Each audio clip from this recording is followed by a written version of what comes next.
जिंदाबाद अरे गरीबों की एकता जिंदाबाद। आप देख रहे हैं झंझट टाइम्स। अभी से कुछ 6 महीना पहले वो आरजेडी के साथ मिलकर सरकार चला रहे थे।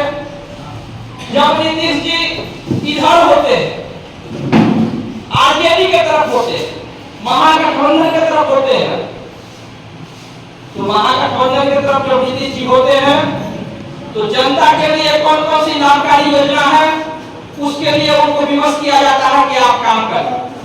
और नीतीश जी जब बीजेपी के तरफ होते हैं तो जो जमींदार जो लोग हैं, पूंजीपति उद्योगपति जो लोग हैं, वो लोग के हित में वो काम करते हैं, फिर जनता का सुध बुध भूल जाते हैं।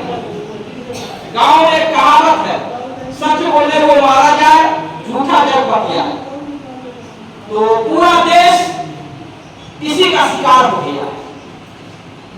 आप सोचिए, मोदी जी की चर्चा साथी ने किया, मोदी जी के वादा का भी चर्चा अभी आपके बीच में साथी ने किया कि मोदी जी तो एक समय में कहे कि 15-15 लाख दे देंगे, किसानों के आय को दुगुना कर देंगे, मजदूरों के जिंदगी में इस तरह से बदलाव लाएंगे कि उनको प्रदेश भटक के काम की तलाश नहीं करना होगा, हम गरीबों की कल्याण करेंगे, कोई झुकी झोपड़ी नहीं रहेगी। 2022 तक पूरा देश से झुकी झोपड़ी खत्म कर देंगे।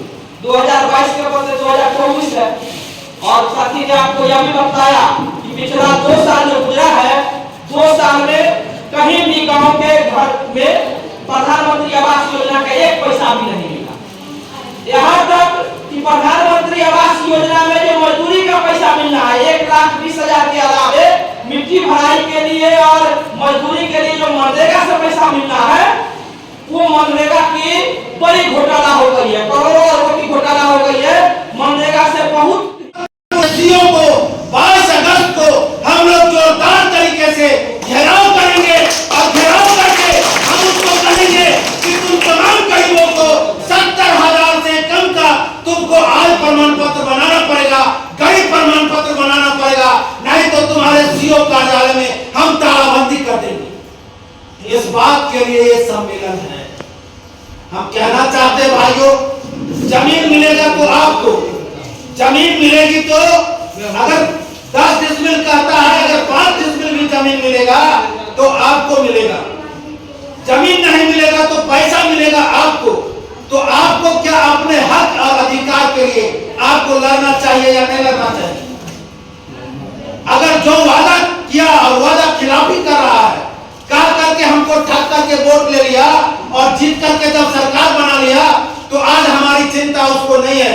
तो क्या हमारा इस संविधान में, जिस संविधान को बाबा साहब भीमराव अंबेडकर ने लिखा है, वो संविधान इस देश की हर जनता को, यहाँ बैठे हुए तमाम लोगों को अधिकार है कि हम जुल्म के खिलाफ आवाज बुलंद करेंगे, हम अपना हक अधिकार लड़ेंगे, के लिए लड़ेंगे और इसलिए लड़ेंगे कि ये अधिकार हमको बाबा साहब भीमराव अंबेडकर ने भारत के संविधान में दिया है।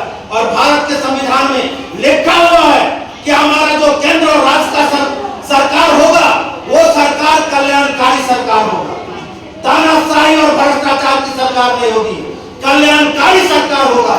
और कल्याणकारी सरकार वो संविधान के तहत हमको भोजन देने का उसको अधिकार है, फ्री में बिजली देने का अधिकार है, मुफ्त में हमारे बच्चों को शिक्षा देने का अधिकार है।